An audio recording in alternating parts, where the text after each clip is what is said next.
দুপুর হতেই আমাদের সবার পিনিক ওঠে ঝাল ঝাল পেয়ারা মাখা খাওয়ার জন্য। আজকেও পেয়ারা মাখবো, ভাতিজাকে উঠাই দিলাম পেয়ারা পাড়ার জন্য। আমাদের বাড়িতে 2টা পেয়ারার গাছ আছে, প্রতিদিন দুপুরবেলা 1 গামলা করে পেয়ারা পারি মাখার জন্য।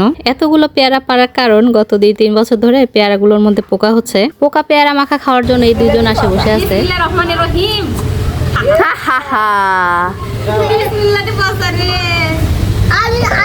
এরপর যেটাই কাটি সেটাই পোকা বের হয়। মনে হচ্ছিল আজকে মনে হয় আর পেয়ারা মাখা খাওয়াই হবে না। আর তারপর যেই না একটা ভালো পেয়ারা বের হয়েছে, আমাদের সবার রিয়াকশন দেখেন। শেষমেশ এতগুলা পোকা পেয়ারা বের হয়েছে আর এইটুকু ভালো পেয়ারা। আমি বলতেছিলাম যে আজকে পোকা পেয়ারা গুলাই মাখি, ভালোগুলা থাক। আর এইদিকে আমার 2 সহযোগীর দিকে দেখেন, আমাকে ধরতেই দিচ্ছে না, ওরা নিজেরাই সব করতেছে। আর তার সাথে এখানে নদীও বানায় ফেলছে। ওদের কাজের পুরস্কার স্বরূপ 1 চিমটি পেয়ারা আগেই দিয়ে দিলাম। বলা যায় না পেয়ারা মাখা করার পর ওরা আর খাইতে পারবে কি পারবে না। এদিকে আমার ছেলের দিকে দেখেন, আমাকে পাহাড় মনে করে একবার ওঠে, আবার বসে থেকে, আবার নামে। ওদেরকে ঘরে পাঠাই দিয়ে আমি পেয়ারা মাখা শুরু করলাম। লবণ দিয়ে ভালো মতো মরিচটা ডলে নিয়ে সরিষার তেল আর কাসুন্দি দিয়ে দিলাম, সাথে একটু চিনিও দিয়ে দিলাম। তেঁতুল দিলে আরো ভালো লাগতো, কিন্তু তেঁতুল শেষ হয়ে গেছে, এই কারণে আর তেঁতুল দেওয়া হলো না। এরপর সবাইকে হাতে হাতে পেয়ারা মাখাগুলো দিয়ে দিলাম। পেয়ারা মাখা খাইতে খাইতে আজকে এখানেই বিদায় নিচ্ছি। সবাই ভালো থাকবেন, সুস্থ থাকবেন, আল্লাহ হাফেজ।